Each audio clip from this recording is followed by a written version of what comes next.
This event is brought to you by World Pro Racing, the Malta Motorsport Federation, GMR Entertainment, WJ England & Son, Melita, Media Looks, Restream.io, Gaming Malta, VisitMalta.com, and TVM Sport.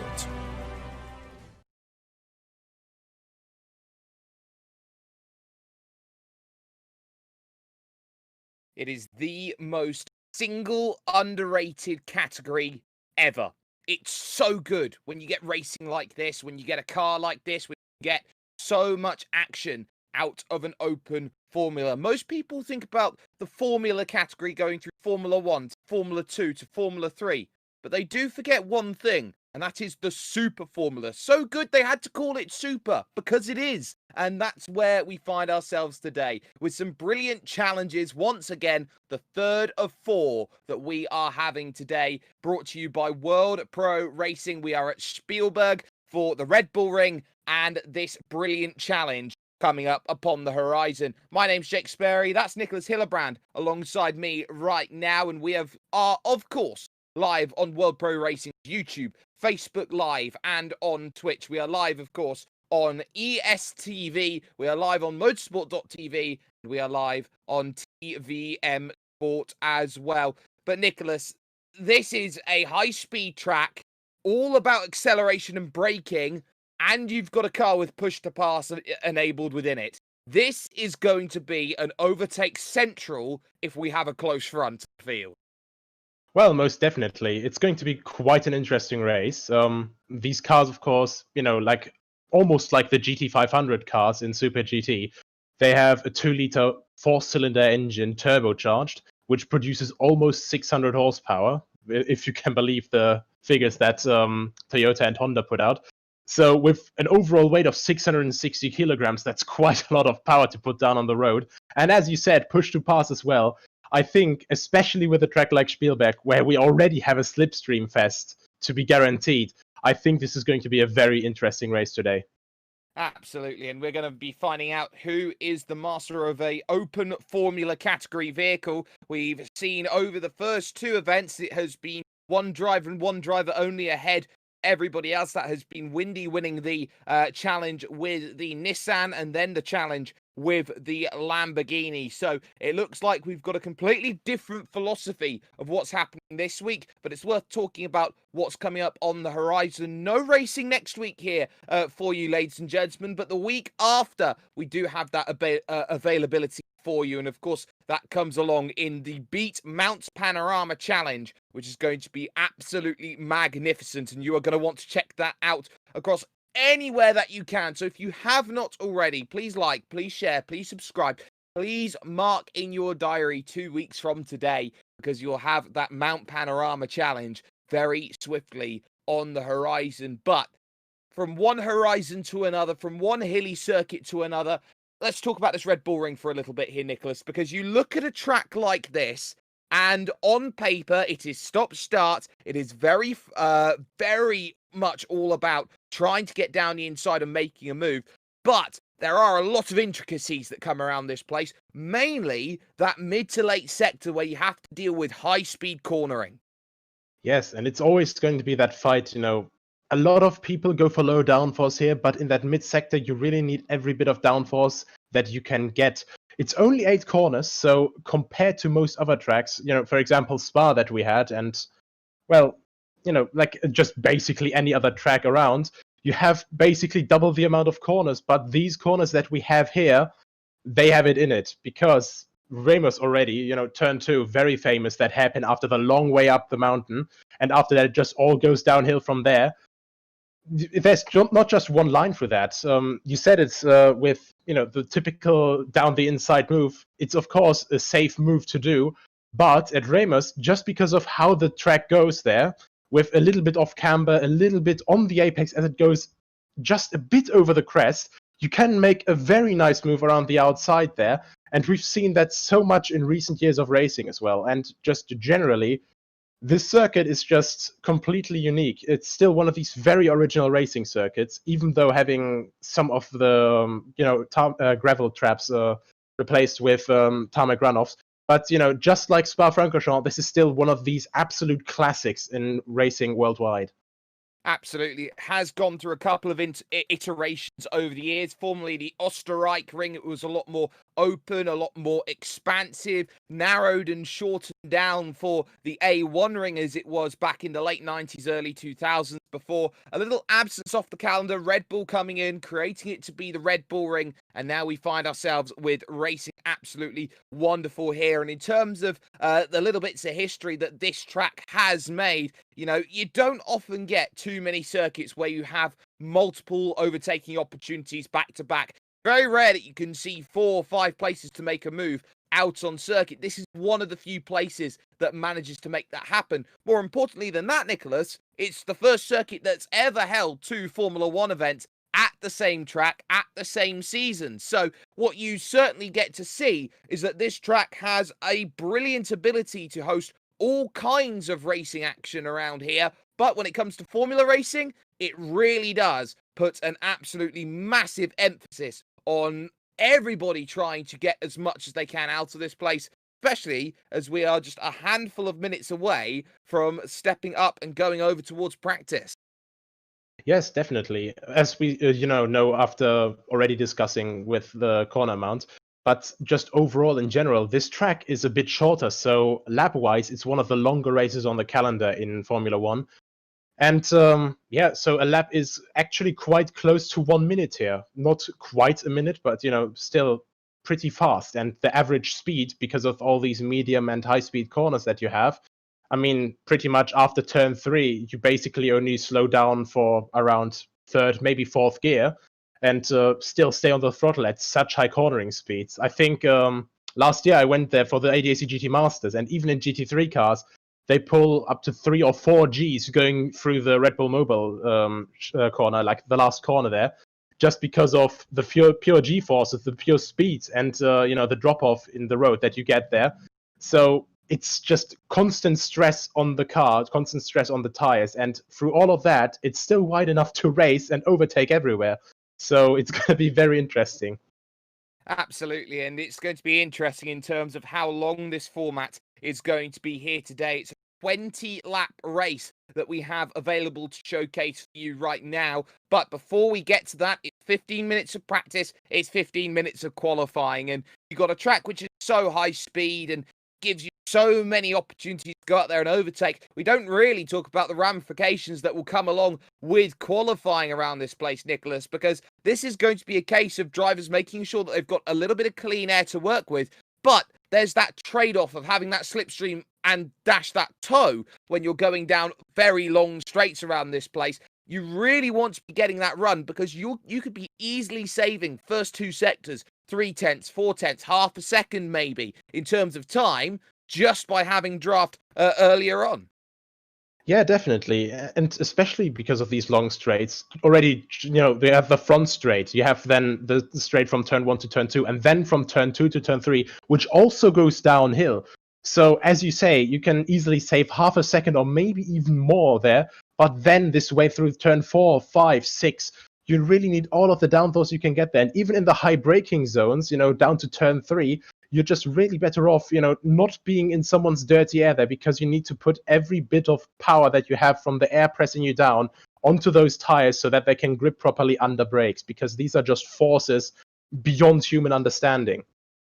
Absolutely. And let's talk about brakes ever so quickly. We've got a couple of minutes before, or we've got a minute before we head over to practice. Let's talk turn 1 for a moment here, because that's a corner which I think goes down as one of the toughest corners on this circuit, not from the sense of it's a challenge in terms of how quick you need to take it. It's not necessarily because it's a challenge of how many Gs you put through the vehicle. I think it's just a challenge because you go uphill into a braking zone, and then you have to realize you've got an Armco barrier there on the front. You've got a very high banked ceiling, some would say, on the left-hand side, which makes life really tough, and it almost feels like you're being pushed through a corridor, especially when we've got the starts that we do here, Nicholas. How difficult is turn 1 going to be as we start the event? Yeah, I think turn 1 is pretty much, you have a lot of pressure going into it. Of course, you don't win the race in the first corner, but you really want to just get that run perfectly right. You can do it with two people together easily, especially since these cars are quite a bit, just smaller than Formula One cars. So you can fit them more easily, like next to each other. But either way, you have this very long straight, which also goes very steeply uphill. And you just want to carry all bit of momentum through there. It is a slow corner, as we now go there with Kyoko Sentai, actually, who's finally come back to our attention here. But like as I said, you have to get it just ever so slightly right, just to get the maximum amount of momentum up this entire hill. You see here now is on the brakes, and up to that point, you can really lose a lot of time simply by messing up the first corner.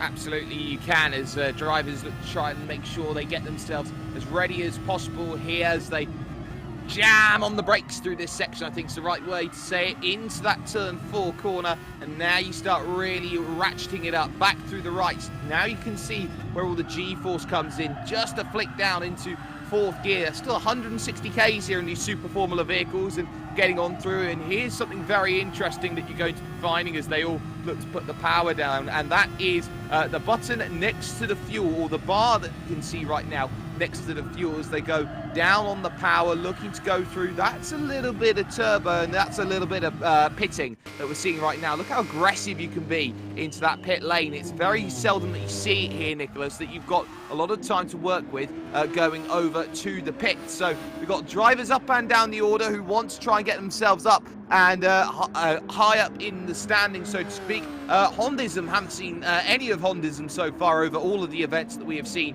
so far, and we'll be looking to try and get there as quickly as possible to get as much of a good result. It is so easy just to come in sometimes when you haven't had many runs and just try and shake up a couple of things here and there, and that's going to be the key in the Honda there, part of the Dallara chassis that is run here and is part of what is a brilliant capability around this circuit to just have a very, very cool looking car. Most definitely, and as we were describing this fantastic car here, Kyoko has actually been sort of thrown off of his throne there. He was quite a bit ahead of Mikael and Hondism there. Actually, Mikael just went quite a bit faster as well, only 2/10 behind Kyoko now. And Jaku now sits up on the throne on top, and I think if it's looking like this, with Ivan also very close behind, just 0.03 of a second behind Mikael right now, we have seen quite some racing in the last couple of races, and I think a high power, low weight formula car like this, so we have basically the same power as in the Group 3 cars, but half of the weight. I think we can look forward to a very, very good race here. And what's also going to be key here is that it does have so much power, but because of how light it is, it's all about that power per ton that everyone likes to talk about. That weight is so key, being only 600 kilograms. You're talking about how much you can get per torque, and just so much you can pack into it. That's probably by mass somewhere near 1,000 that we're looking at, and it's not very often that you get to see a number up there around 1,000. So I think we're going to be seeing some very, very quick lap times around here today, and that certainly does look like it is going to be the case. 1:13, the call of order for a lot of drivers right now. Ivan having a good run here today as well, looking to try and make some progress with some times here in practice, and that's going to be worth just keeping in mind the longer that things go on. This seems to be pretty popular with everyone going on. We've got a number of drivers here today looking to get some good results. Shalinu here is in 6th place right now in the very nice, I would say, turquoise and black car at the moment, trying to make some good progress here through the middle sector of the lap and try and get on forward as much as possible. But it is worth keeping an eye out about this circuit because there are so many marbles that are going to be coming off in that middle sector, and that's only going to make grip levels worse. Yeah, most definitely, and especially with these Formula cars, the least you want is that you get the tires dirty. But yeah, it's still, I would say, a bit easier to drive on the limit here because you just have the car so much more nimble and so much faster. which, you know, when you're driving on the edge, of course, it gets a bit more difficult, but simply because of understanding it, you know, because you have to worry so much less about weight, about, you know, how much the car and, you know, gravity slows you down. I think a Formula car is a little bit easier to wrap its head around in a simulator. Absolutely. There's Kyle Zarb there, 8th position at the moment. The driver behind there having a little bit of penalty to go and serve down, and that is why that vehicle can always be a handful, especially in open formula. That rear will want to step out when you put the power down a little bit too early, and it's going to be a case of drivers trying to understand how to navigate and ease onto the throttle around this place. Kyokudo now quicker again when it comes to practice times. A 1:12.7 is the only driver to be in that, and in that by nearly a whole second. There is Jaku right now in second position right now here in practice, trying to make as much progress as possible. But you know, we start to look at these laps and go, okay, well, you need a little bit of something here, a little bit of something there. But almost every braking zone around this place here, Nicholas, is a real struggle to get right. Got Remus turn 2/turn 3, where you have to brake up the hill, trying to find what you want, as Kyokudo is completely stationary out on circuit, going for a little bit of a break of some kind. But then you are immediately met with a downhill braking zone at turn 4, which means that your brake markers, even though you'll be at similar top speeds, are going to be completely different. Well, definitely, and especially since we have push to pass in these cars, you know, when you have a actually push to pass system on this, I don't quite know how powerful they are, but usually it's around 40 to 60, maybe sometimes even 70 horsepower difference that you then get for this push to pass sequence, and of course that amounts to quite a bit of speed difference. And let's say sometimes you forget how fast you're going, try to brake at the same braking marker when you're 10-20 kilometers an hour faster than before, and you just completely overshoot the corner, and hello says the gravel trap. Simple as that. You can easily run into troubles with push to pass, and it's very much an IndyCar style philosophy of overtaking. There's Mr. Colin finding all of the runoff there, and now finding a little bit of the grass to follow that one too. So it's going to be a really tall order to try and find consistent and some cleanness around this place. I think you can find a little bit as well, really, here, Nicholas, because those off-track points, they are really going to come into play in terms of you cut the course, you get yourself maybe half a second of slowdown to work with, and then you've got to deal with that for the rest of the entire race. And so drivers, I think, yes, there's a lot of places where you can slow down, you can serve those sorts of things, but if you're continually getting, you know, a half a second here, a half a second there, that's really going to be ragging on the back of your mind. You can't stay clean around this place, and this is probably one of the circuits, I would say, where it's a lot easier to pick up those sorts of instant points than others. Oh, most definitely. The thing is, this is the sort of double-edged sword that the asphalt runoffs give. Because, you know, of course, it's less threatening, and you know that you don't instantly lose the car completely when you go into gravel. But the issue is that, you know, sometimes you gain a bit too much confidence, and there's always this challenge to use the track limits to the utmost limit, and that is just, you know, the point that makes it so easy to just run a bit too wide, get a penalty, and suddenly you're just weighing yourself down more and more and more, and it's just really difficult in a racing situation when you are with, you know, 3, 4, 5 other cars. You are with dirty air, you're with push to pass and all that, all racing at almost 300 kilometers an hour, which is the top speed of these cars, and you just put one tire wrong, you get this penalty, and of course, while it maybe isn't as bad as a spin in the gravel, of course, if it happens twice or maybe more, it's gonna eat away at your concentration, because you of course have this red blinking notification there. Oh yeah, 0.5 seconds, 1.5 seconds, you have to deliver this penalty. And you've also got to have a little look as well at how the strategy is going to really be affecting everyone around here. Because this is such a stop-start circuit, you're going to be finding that those front tyres are going to get a lot of work put on them. You can see how Jaku here is using all of the road possible just try and get as much grip, driving on the wall of the tyre, and then trying to attack every single section, especially around this place. This is all about feathering the steering inputs. You find really here, Nicholas, as we are just looking at being about 5-ish minutes away now from the start of qualifying. There is 1 second of penalty, and it happens just like that. And, of course, the lap goes away just like that. Serve it down, get it back away again. What's going to be key about this, trying to really find out how the lap is going to be formed together and actually how the strategy is going to play, because 20 laps around this place really goes by quick.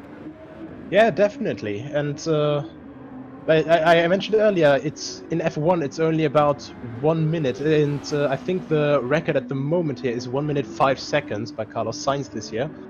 Of course, this is going to be quite a bit slower, 1 minute 12, but still, that is just so quick. It's certainly going to be going by faster than the usual races we have, I think, especially than the Spa races that we had. But either way, it's still 4.3 kilometers where you can make plenty of mistakes every single lap, and times 20, that's over 80 kilometers, of course. And of course, when you've got 80 kilometers worth of racing, there are 80 kilometers worth of distance where mistakes can definitely crop up and make life very interesting. Now, here's something quite interesting from Kyoto there. Only putting in 8% of fuel in the tank, went in and away in the blink of an eye, and I think this is outlap quick and straight in again that we're going to be finding. So we'll see how that strategy is going to play out as drivers look to try and work out how they pit. It is also going to be worth talking about lapped traffic here today. We've got a big range in terms of pace just for the time being. And what I think we're going to be seeing here today is maybe a few troubles here and a few troubles there. So what we could be seeing here is drivers having to negotiate lap traffic, and that could really be a troublemaker for a lot of people up and down. Mika just going to second now in practice, but I think that lap traffic, those drivers who are maybe 14th, 13th, 12th place, they could really be drivers who could be a thorn in a couple of people's sides. Definitely could be the case, especially if you catch someone on the straights, of course, it's going to be very welcome. If you're in first place, you're defending from someone. And of course, if you see someone else ahead of you there, a lap down, of course, you're thinking if he makes it too difficult, this could be a bit of a pain. But at the same time, when you're in slipstream range, you have another possibility to defend yourself from the attack of the second place guy. But if you catch, a back marker in the middle sector, you're most definitely going to lose time. And I think everyone here knows this, and everyone here is scared of this.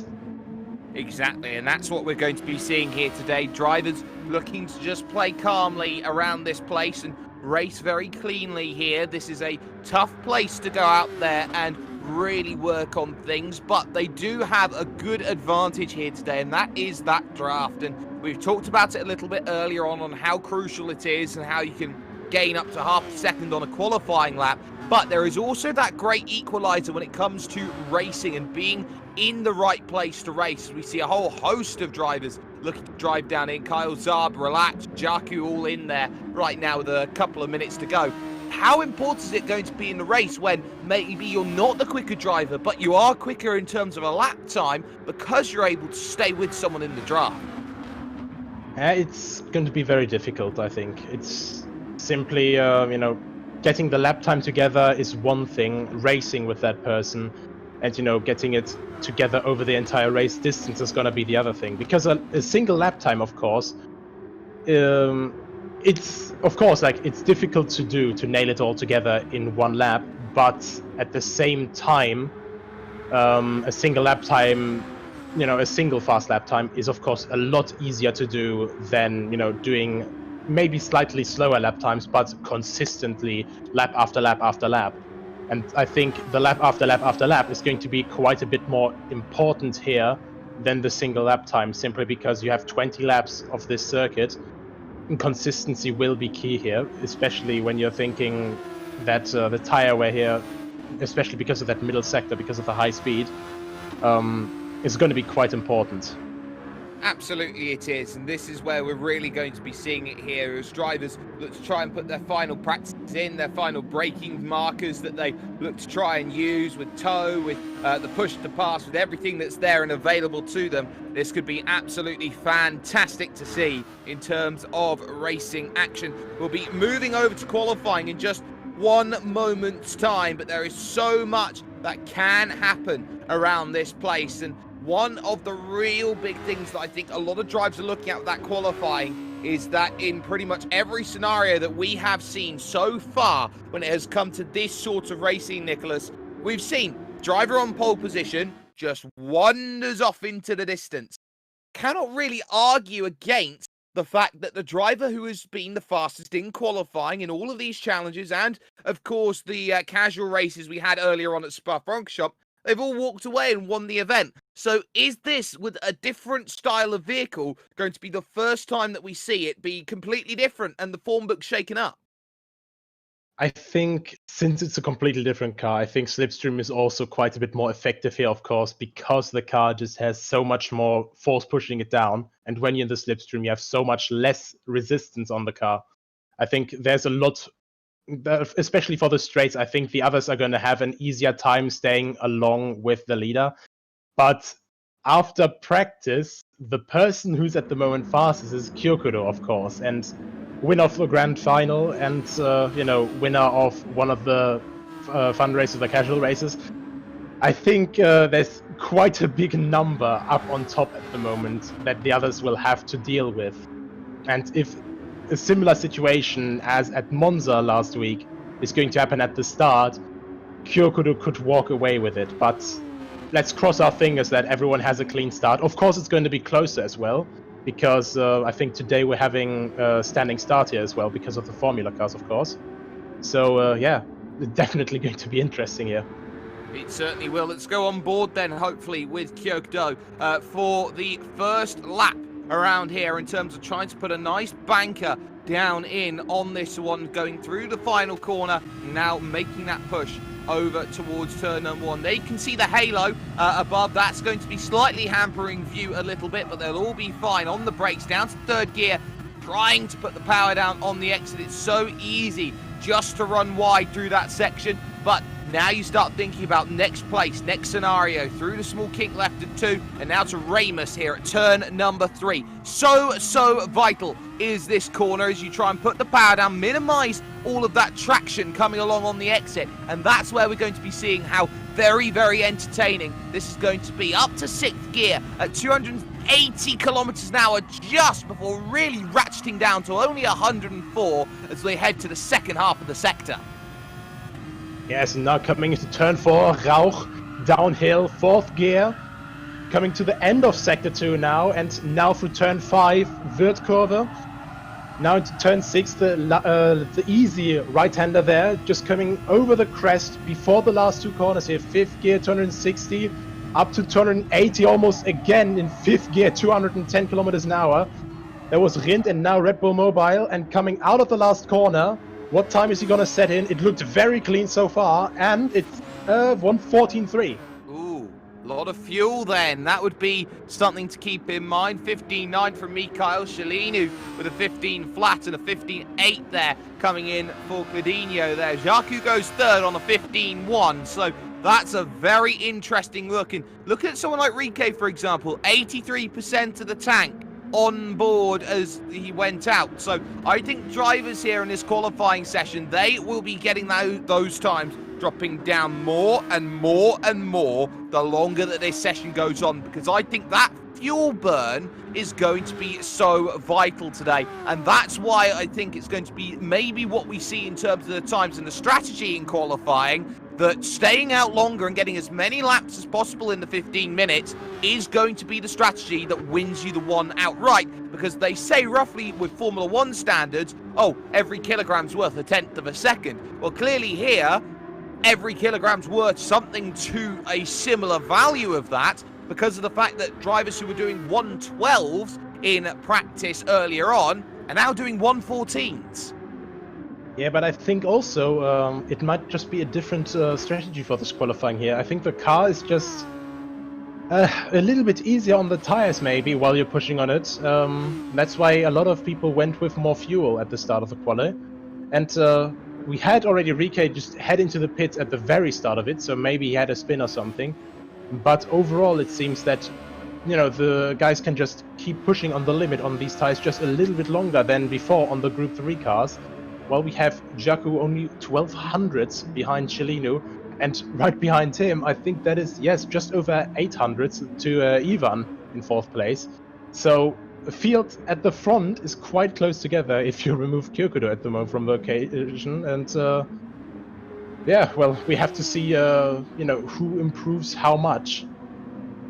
And that's going to be key around this place. Who can find that little bit of improvement? 1:14.295, currently the fastest time available by 7/10 of a second from Kyokudo, who took the grand final of the Spa-Francorchamps Challenge with World Pro Racing here on all of the various channels that we are on at this stage, as every time looks to be a crucial set, and again finds an extra 10th in the bank of 1:14.1, and again Mikhail finding improvement there down the order in 7th place on a 1:15.8. So everybody's starting to just bring it all together. Jaku not finding enough time at the moment, and this is where we're starting to see maybe a little bit of a balancing act coming together. Ivan jumping up now into 3rd position. That tyre life, they've got a lot of it that they can use. They'll be losing a 10th here and a 10th there with it, but how much of that is going to even out with the fuel number? And that is going to be another interesting thing to see here, how people will actually be tackling it. I actually don't know if they can do the... Yeah, actually, I think they can do the tire stickers completely independently, because otherwise it would have been very interesting to see, because the right tire walls normally indicate option tires, or the softer compound in other words, and I saw Ivan just now with white tire walls, but I think they can do that completely custom for these cars. Well, that's going to be very, very interesting to keep in mind as they all push on through Kyokudo through the final corner and looking to improve on a 14.1 on the run to the line. And this one remains a 1:14.1 for the time being here. Kenneth finding improvement. Mikhail jumping up into 2nd place. And a little bit of a slowdown there for Cellino. Was not going to improve on 3rd at the moment. Halfway in qualifying happening very, very swiftly, and they've got to really be careful about pushing that final corner too much around this place, because so very easily you can just click your fingers and it can go away. Rike moves up now into 6th position, just a couple of tenths behind the driver on screen right now. This is Jaku in 4th position, in 5th position right now, hoping to find a little bit more. A second back is not exactly where drivers want to be, and it seems like Jaku is struggling a little bit to extract the timeout. Has not improved since his opening lap here in qualifying. Yeah, and that is just the thing. Just driving on the absolute limit in these cars, of course, you have to really trust the downforce, and of course, you have to be absolutely spot on with the racing line. We saw it so many times now, in the last corner, in the first corner, in the second to last corner. On these tracks, you know, like Spa, like Red Bull Ring, as we see Mikhail going to the pit lane here, you really have to be on the utmost limit of the track limits here. And here, Cellino, very nice example with the right side tires on the outside curb. And, you know, you just have to nail that down on every single corner for these almost 4.5 kilometers. So it's just really, really difficult to get that perfect lap together for everyone, of course. And, yeah, I'm just wondering how they will fare in the race situation with other cars on track. Well, that's all to be decided, and of course that happens in about 6 3/4 minutes time. So that's something worth keeping in mind. These times are going to be dropping again and again and again, and everyone's going to be searching for the perfect lap to bring themselves home and dry and as high up the order here for the best possible position for this 20-lap race coming up on the horizon. So times improved. Look at that from Relax Racing, a 14.3, only 0.2 of a second off a pole at the moment, goes to 2nd. I was gonna say, he was looking kind of mellow in practice, but he seems to have found his rhythm again. But also stepped away from his usual yellow that we've seen on pretty much every other car yet so far. now rocking a red and white livery, sort of looking like a Ferrari there. But of course, the engines here are Honda or Toyota. They certainly are, as everyone looks to try and think about their strategy. Shalinu, for example, and Jaku both coming in to the pits, getting a fresh set of tyres and maybe a little bit of fuel to go over towards the end. A lot of drivers will be looking at this thinking they can improve their times. Rike at the moment, 1:15.2, finds improvement of time, stays 7th though. Kenneth improving to a 1:20.2, still not quite finding all the time that's needed, but we're on with Kyokudo at the moment, front of the field by now just 0.2 of a second. It was up as high as 0.8 of a second when he originally set that lap time. So the bar's certainly coming down, and that's not helpful. John Varro there in the middle of the line, and that will be a compromised lap there for Kyokudo. That's definitely not what you want on your fast laps here. And the thing is, I think John is also on, well, a fast lap for him at the moment. And if he doesn't get blue flags, of course, he doesn't have to make way necessarily. So it's just very tricky to get these situations in qualifying, as he runs wide a bit at the end. But oh, wow. Despite that, look at that lap time. At the same time, Mikael also improves for another, I think, 4 or 5 tenths from his former lap time. But yeah, you're good at just once again pumping out one of these, really just a 1 in a million laps, even though getting held up a bit by another car, and even though getting a slowdown penalty. Get my face on camera. I forget everything. Just get my face on camera, because, oh my word, I am jaw-dropped at this. This is amazing. What a time. How do you gain a whole second on your qualifying lap, and still, when you get held up, you go quicker? I'm flabbergasted. And half a second slowdown as well, so I think actually he could have been beating the 112s almost. If it hadn't been for traffic or the slowdown, it probably would have been a 111. Wow. Absolutely crazy. Just wow. Just wow. And of course, this is still a flying lap. Going to dive down in, get a final set of tyres and go back out and get some more going forward. So gets a bit more fuel. Mikael's still 0.8 of a second behind at the moment, looking to try and improve that time. Does so to a 13.5. That brings the gap down to just 0.4 of a second. 3 minutes left in qualifying at the moment. Pushes wide through turn 1. That could be a slowdown. Shalinu getting better though. Jumps up and halves the gap even more. Jaku moving to 4th place. So Shalinu here up into 2nd. Jaku now to 4th. Yeah, everyone saw Kyokudo improve, but I don't think they're just gonna lie down and take it. I think they want to back up instantly and, also show that they have the same materials as him. They have some courage as well to trust into this aerodynamic grip. And I'm actually quite excited to see if Relax can maybe improve as well. Oh, Ivan. 13-1, Ivan! Really taking the fight there now. Oh, Ivan, what a time, and it's close, but not enough just yet. We're hitting the really strong stages right now. Here's Relax making the push over towards the line. We see Cladinho making improvements to a 14.7. That's not good. Only good enough for 7th at the moment. Relax down there in 6th position at the moment, as we see right now, so that's going to be key. Mikael has time to come in and stop, but look at the gap at the top. 6 thousandths says that Ivan can't quite get there, and Kyokudo's probably got one final run to go on the tyres and get back going again. This is a showdown, as almost everybody is coming in on the 2-minute warning mark to go in, get a stop, and hope they can get back out again. I will be brutally honest, I didn't expect it to be this close. 6 thousandths of a second, blink and you'll miss it. And then just 1.3 tenths right behind that. Everyone's just quickly fueling back up, everyone wants to head back out, and instantly, of course, wants to put another time in. Rike now 13.5, so it's getting even closer at the top. And the more cars are closer together, and this is going to be a standing start as well. There's not going to be a 1 second gap from, per position. This is going to be all bunched up together into the first corner. This is going to be insane.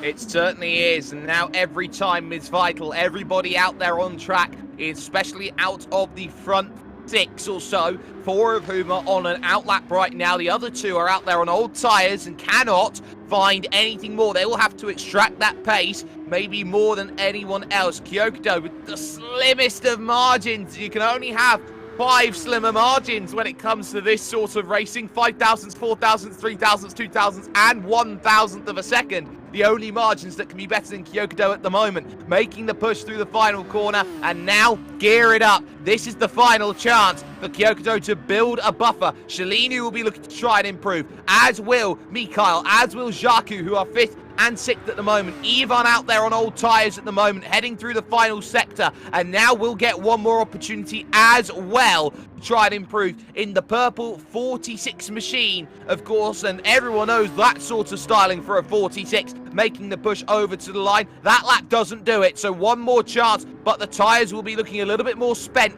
than they would do otherwise. Shalinu out there on a flyer at the moment as the clock ticking down to 3, to 2, to 1, and time expires. It'll be Kyle Zarb, who's the last one over the line, that we'll keep an eye out on. A 16.1 from there at the moment, and Kenneth improving to an 18.4. But Kyokudo at the moment making progress through the final couple of corners here. The big left that comes up. Rike can't improve, dives down onto pit lane. But now it's all about Kyokudo at the moment, trying to build a margin to Ivan behind. 6,000's currently clear. Shalini will be looking for time as well on the break through the final corner. This has looked quick, and here is Mikhail with a 1:12 flat. What a time! 1:11.9. Kyokudo got it by seconds. 100th even. Oh my word, Kyokudo! Where did that come from?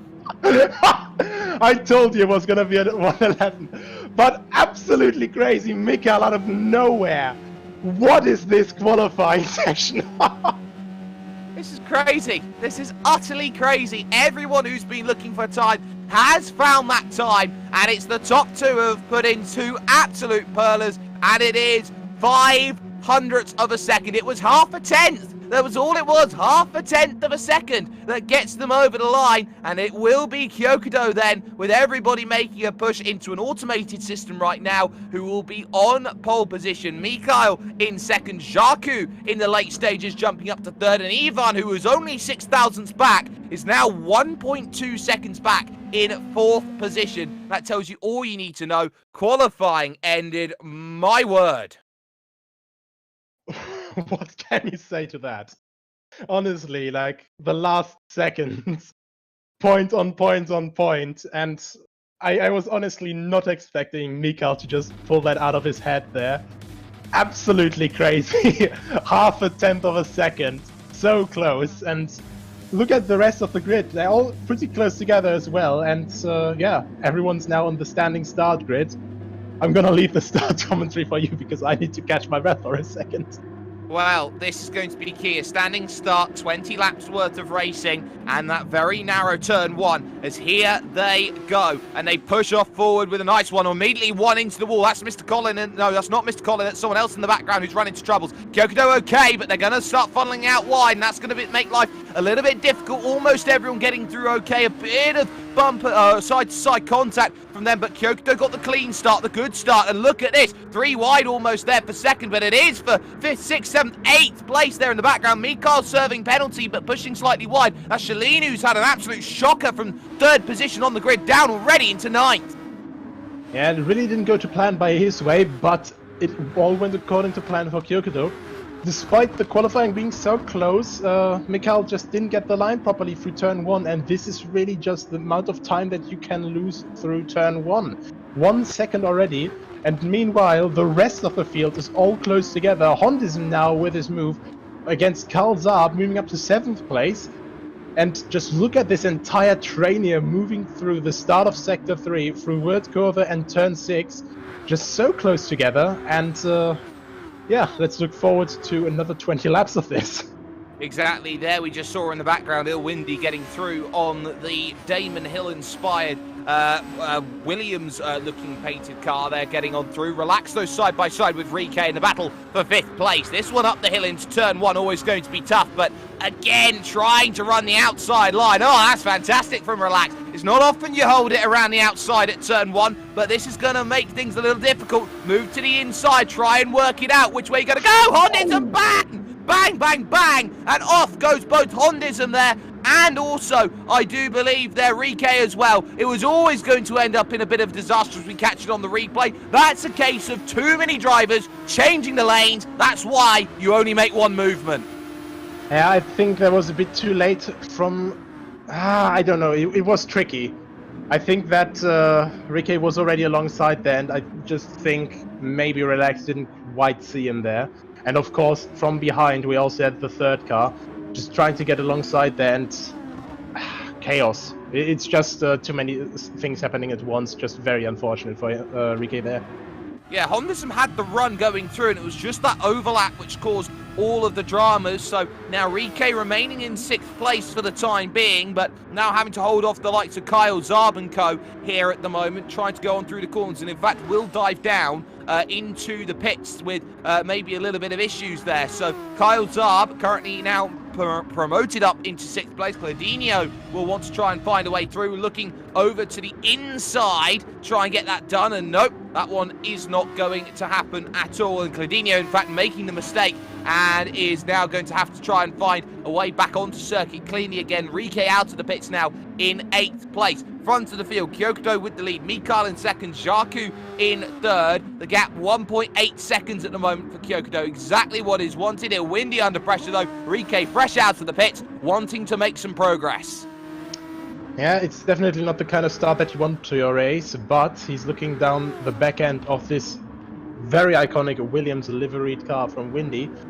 Looking down the inside here, couldn't make the move down before the corner, but now looking for the outside for Rauch. So this is going to be interesting if he can make it, but he thinks better of it, tries to maybe go for the long run, just tries to stay out of the dirty air.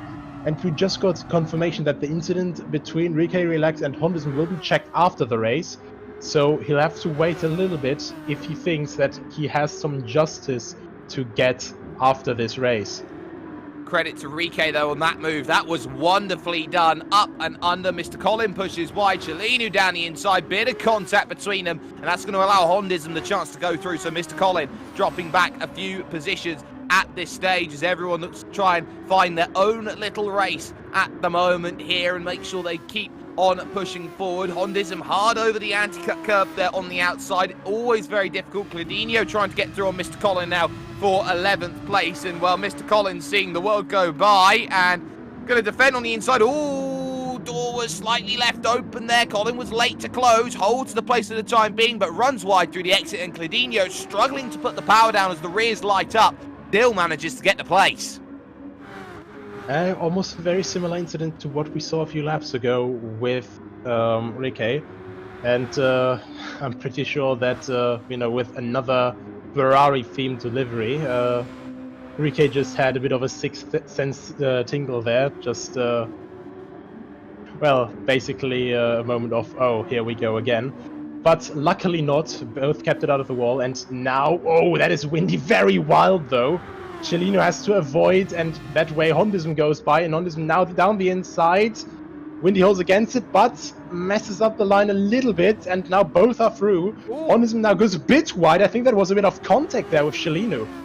That was brave from Chelinu there, trying to go for it, but I think there was contact. We'll catch it on replay. So Hondism sees that Chelinu slows after running wide there, did it Windy. Gets down the inside. That's the perfect pick for Chelinu, who looks for the inside. There was 1, 2, 3 bits of contact there, and just like that, Hondism gets pushed out wide, and Chelinu picks up the place to 8th. So that was a little bit naughty, you'd say there. Didn't have the corner, went in late for it, and now here's a penalty for Jarku in 3rd place, starting to fall back into the clutches of Ivan in 4th. So now Jarku on the podium here, 6 tenths to serve, and it's going to be not ideal. Kyle Zarb, though, falls behind Rike, who's back into 6th.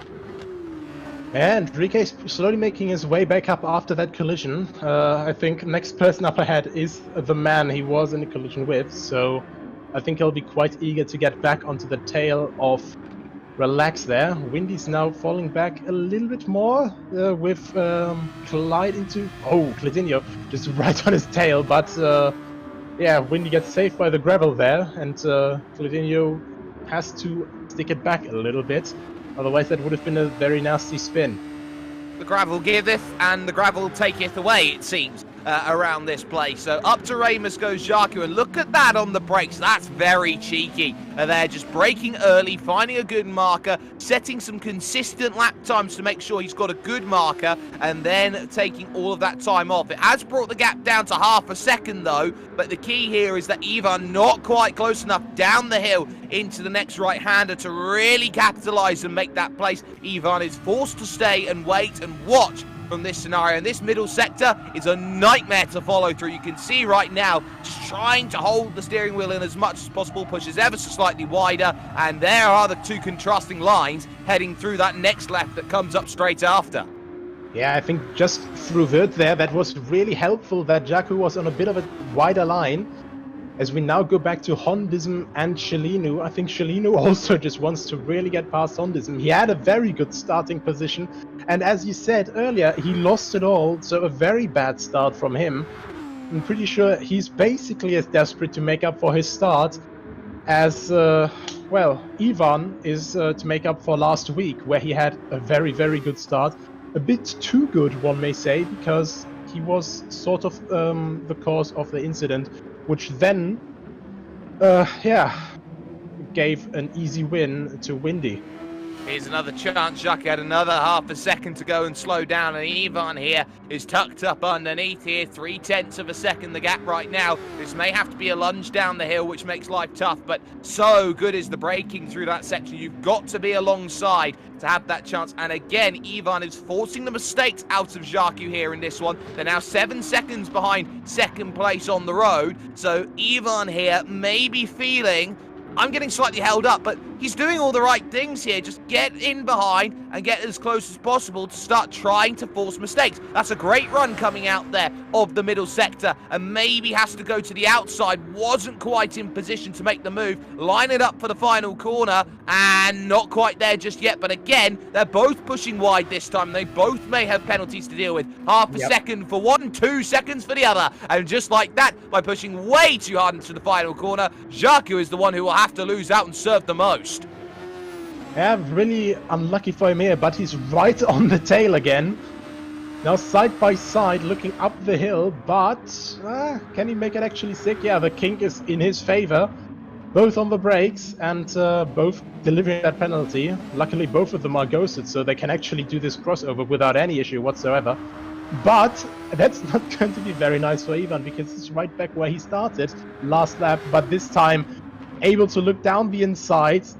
Ooh, that's very tight, but they make it without a collision, so very nice there.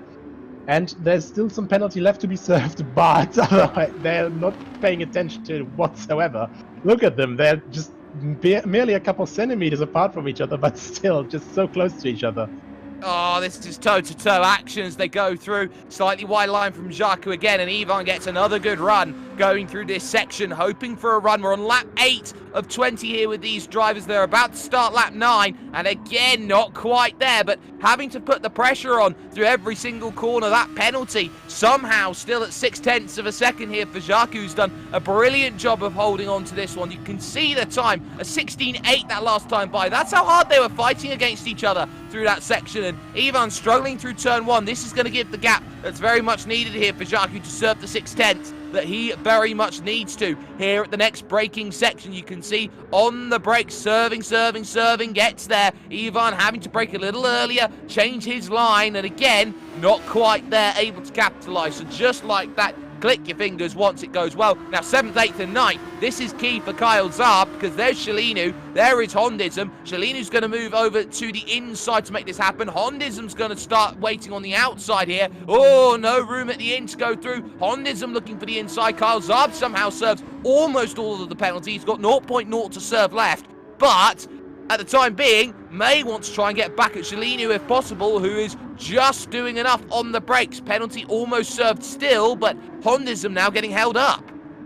Yeah, it's very difficult, of course, when you're in these three-way battles. I think Cellino, actually, sorry, not Cellino, Hondison was quite desperate to get on the throttle just there, and oh, he's getting past. So a bit of a mistake from Carl Saab there, I think. But yeah, Hondison had a bit of wheel spin out of turn 2. Of course, it's not going to be good for the tires. But yeah, that's just a little bit of a mistake. Bit carried too wide. That's gravel, and that's going to slow you right down, pal. So yeah, Hondison goes through, says thank you very much, and continues his chase to retake the position from Cellino, while these two are still duking it out.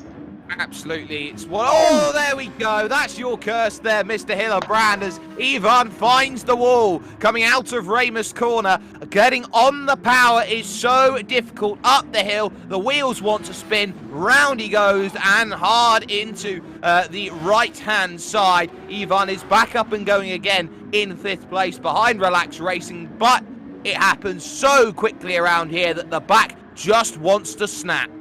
I am so sorry, Ivan. Right, on another note, Kyokodo is heading to the pit lane, and I don't think... Oh, well, actually, he's right followed by Mikhail. Quite interesting fact here, they were the entire time 1.8 seconds apart, but Mikhail had the faster lap so far. So, not only is Kyokodo not able to just run away with it, but at the same time, Mikhail can actually keep his pace. So, we haven't seen that before, if I remember correctly.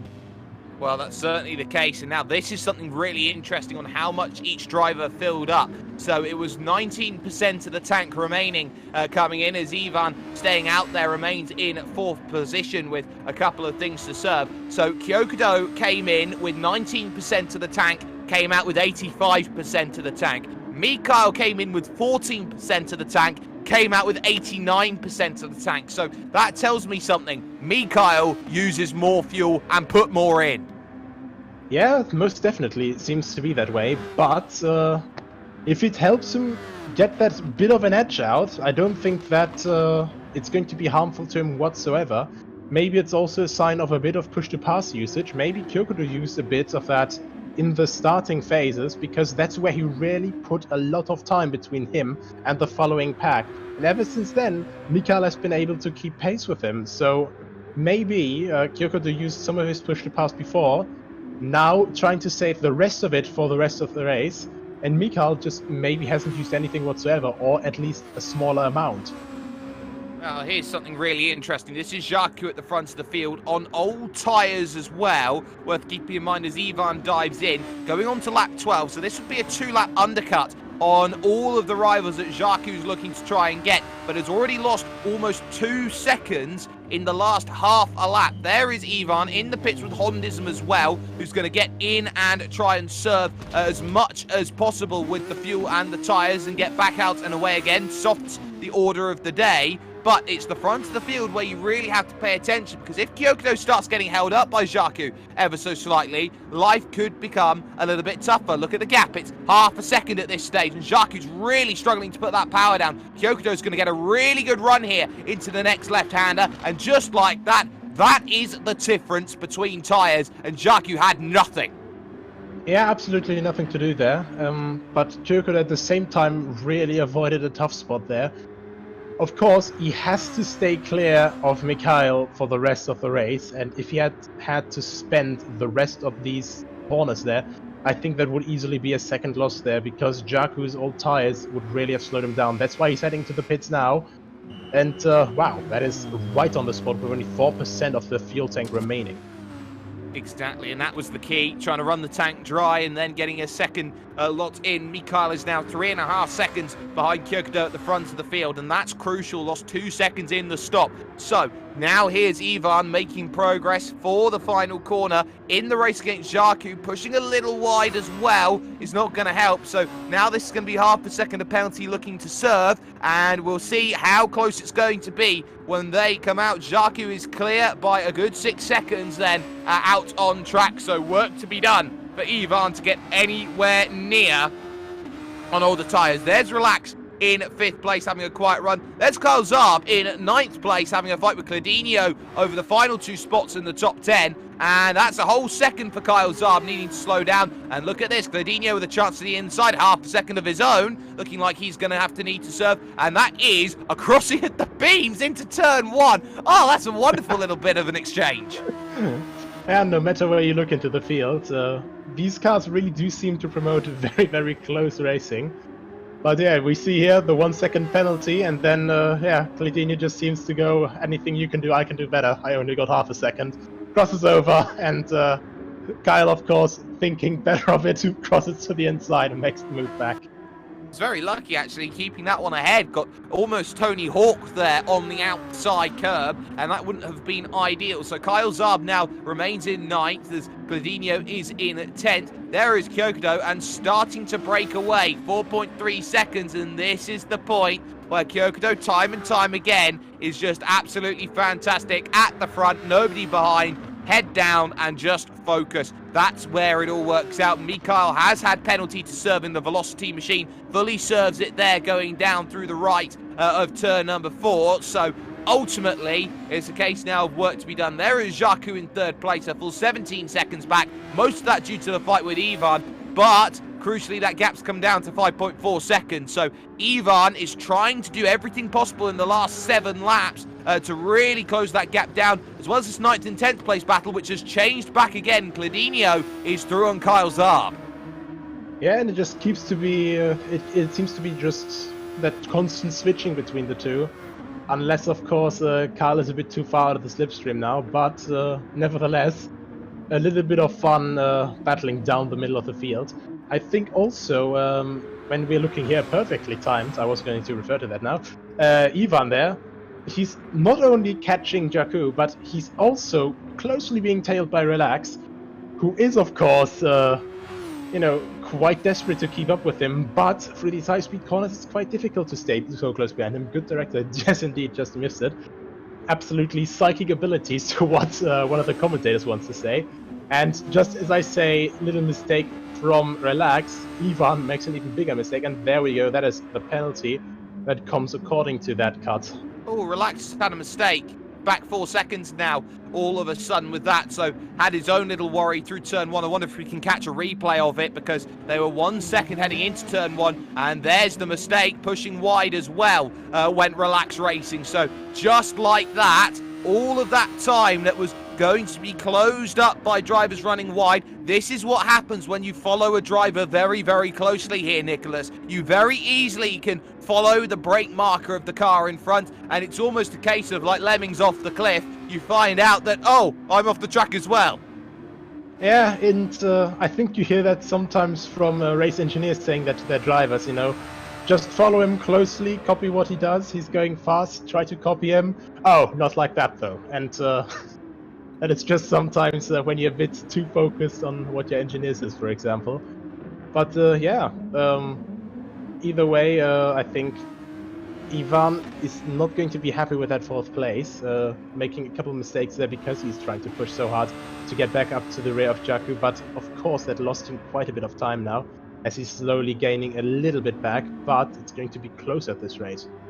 It certainly is going to be close towards the end. Gladinho there in 9th place now, really pulling away from Kyle Zarb. Gap 107 to the race leaders, so they're going to be in lapped traffic range here if they are not too careful for this one. There's Jean Varro in 12th place. Did not get well off the start, had a little bit of a moment, so able to keep that one going in 12th, doing a good job of things. But the gap has extended. It's back out to 6 seconds again with all of those mistakes that have happened. I think Jaku here for the podium may just be safe here in this race with only 4 laps to go next crossing the line. So that might just be a case of all they wrote. But of course, traffic can very easily make life just that little bit more tougher here around this place. There goes wide Mr. Collin, and Jaku comfortably dives on through. But this is a case where everyone now is starting to settle into their own little places here and there, and there are a few drivers that we haven't had much chance to talk about here throughout the majority of the race. Mainly 6th position for this one, quietly pottering about on business. Rike there's had a pretty good recovery drive, it has to be said. Yeah, most definitely. He had a very, very rough time with that accident right at the start. But yeah, he's been silently hacking away. You see the gap coming down right now again. And yeah, I think pace-wise, if that accident hadn't happened, he could be fighting up there for P3, P4 with Jakku and Ivan. But of course, yeah, theoretical pace is the one thing, but also staying out of trouble in these tense racing situations is the other. And now Kyokudo is going to catch up to 10th and 9th place. Actually, no, that is 10th place and a back marker in front of that, 14th. Yeah, that's So, Kenneth. yeah, that is another situation here. Luckily, he's catching up on one of the easier parts. Actually helping him out a little bit there, because that is a bit of slipstream. He can always need that. Thank you very much, good sir. Goes down the inside, and that's another back marker dealt with, and he carries on with his mission. Easy job there with the lap traffic. Kyokudo's been in this place many a time before. 7 seconds now clear at the front of the pack, ahead of Mikhail in second place. So this is exactly what is needed. Someone who is probably odds-on favourite come 2021 and the National Maltese Championship to be booking a place to the Nations Cup, to the FIA Nations Trophy that's coming up as well as part of the Motorsport Games. So that could be key here for Kyokudo in terms of the way that this is going to be run. Just continuing to show versatility and pace to say, I'm the best that Malta's got to offer. Now, let's be completely honest here about this run that we've seen over the course of racing today here, Nicholas.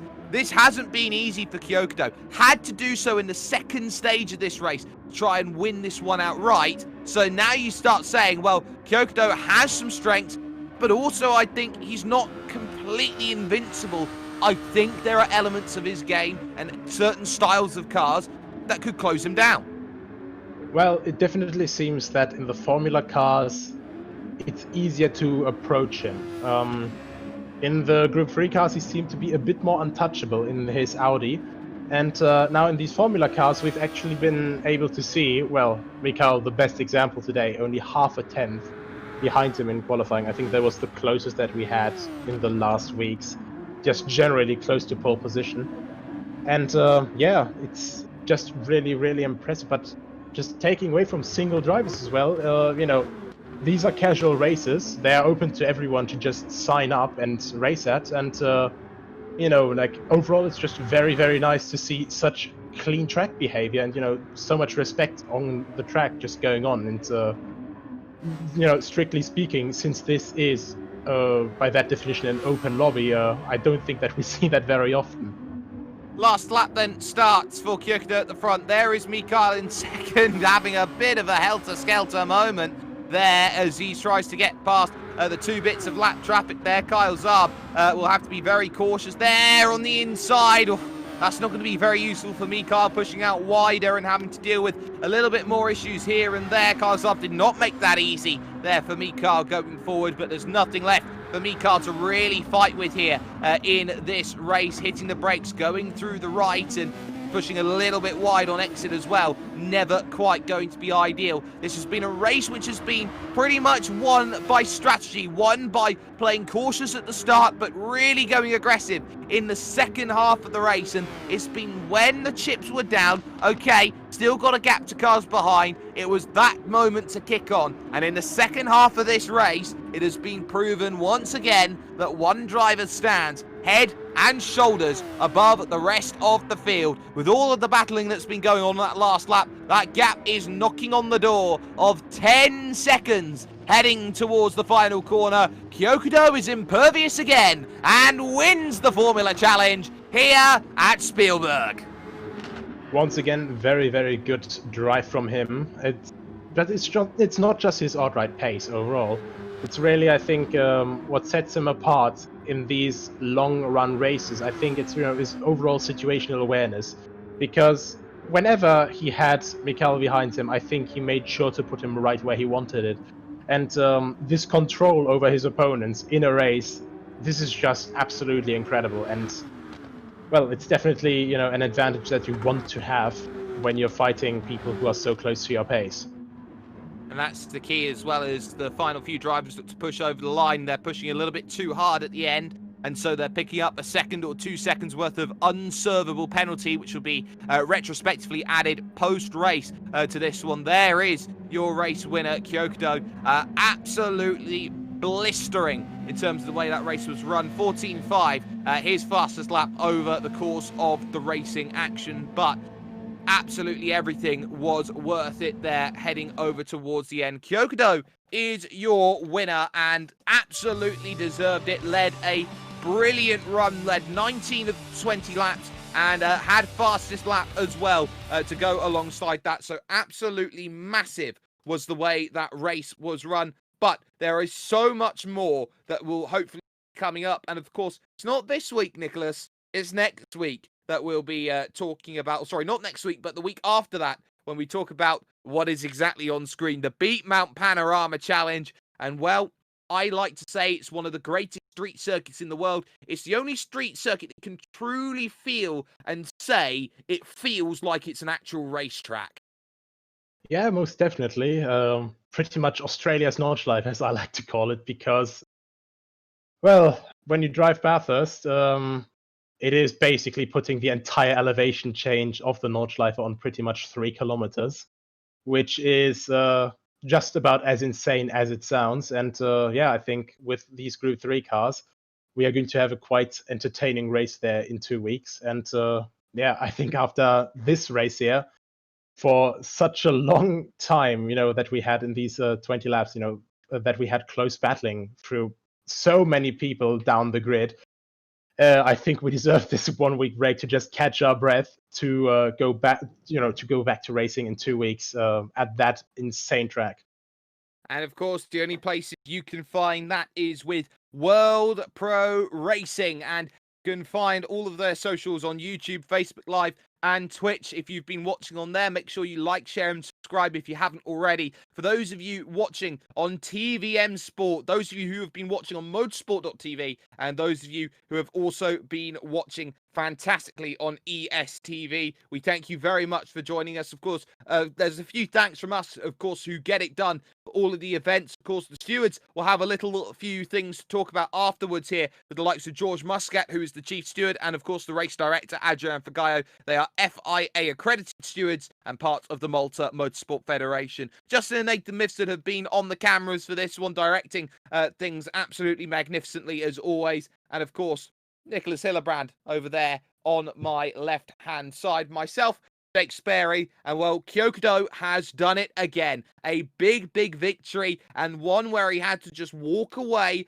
from the rest of the field. It didn't look like plain sailing when qualifying came to an end, but it was a very accomplished drive, and one that proves that Kyokudo is very firmly the driver to beat. We'll see you in 2 weeks' time when we head to the greatest track in Australian sim racing.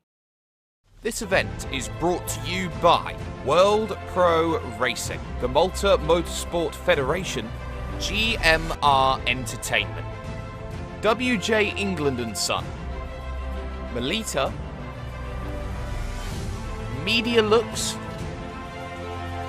Restream.io, Gaming Malta, VisitMalta.com, and TVM Sport.